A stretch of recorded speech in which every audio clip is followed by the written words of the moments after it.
It's a three-character play, and sort of the elevator pitch of what it's about. It's a meditation on the biblical Exodus and Waiting for Godot, which is one of my favorite plays. Beckett was the one who sort of opened the door to theater for me, and his language really just hit home, where I was like, oh yeah, this is exactly what the world feels like sometimes.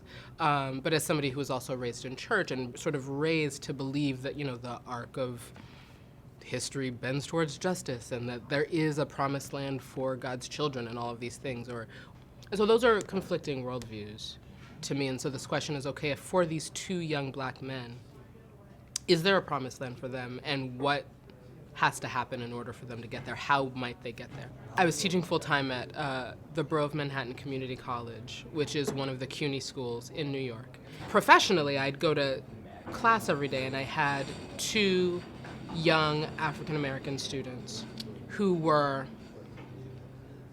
expert at getting me off topic, at asking the question that would, and they looked down 15 minutes later and were nowhere near the lesson, and they were both very dear to me, and then increasingly to each other, and they became very, very good friends.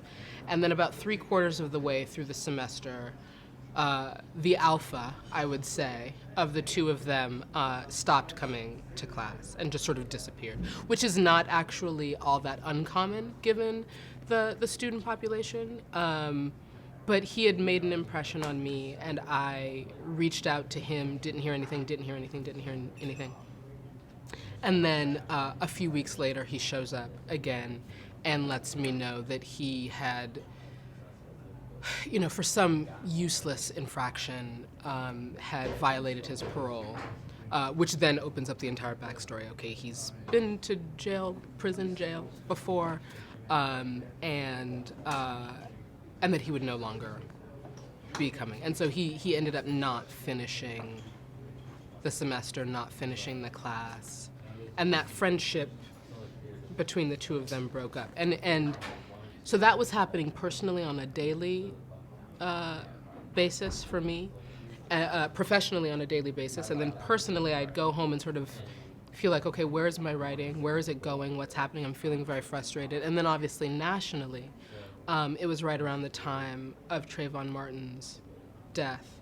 And it was sort of the triangulation, I think, between those three situations that got me to a place where I was very angry, and I was very sad, and I was very frustrated with what felt like an incredibly absurd cycle of both violence and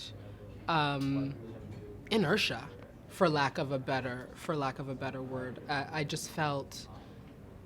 felt stuck, and I felt like this sort of absurdist worldview seemed to be like coming to fruition, like right in front of my eyes.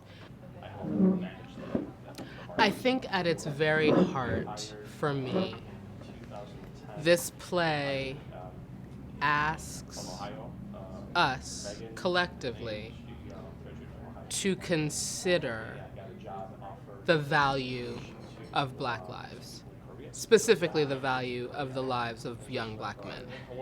And I would say the value of the lives of young Black men who are not special, who are not entertainers, they're not athletes, they're not secret math geniuses, they might never